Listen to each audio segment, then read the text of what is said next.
napakagandang umaga, Pilipinas. Ako po, si Boy Bawang. At magandang hapon, ako naman si Chris Pipino. At inuulit natin, Magandang gabi. At para sa aming show na Nagbabagang edisyon naman ng SNN Shocking News ngayon. Shocking! Okay, di ba nakausap ka lagi mga daang linggo, Chris Pipino? Bakit naman Chris Pipino ang tinawag sa'yo? Kasi crunchy ako eh. Crunchy ka? Eh, di ka naman mataba. Ay, kasi Alam ko na, sikreto.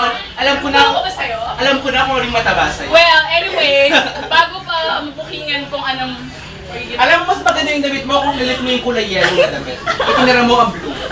Okay! Pero, gumako na tayo sa issue natin.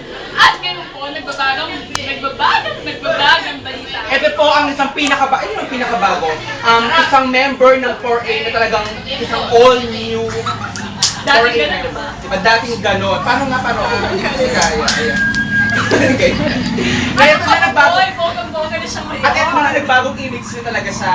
Dati wholesome image. Ngayon wholesome pa rin naman eh. But sasabihin ko na yung headlines. Ito na yung headline na yan. Ito na ang pinaka-headline mga kaibigan. Johanna Malyari, wholesome image ngayon.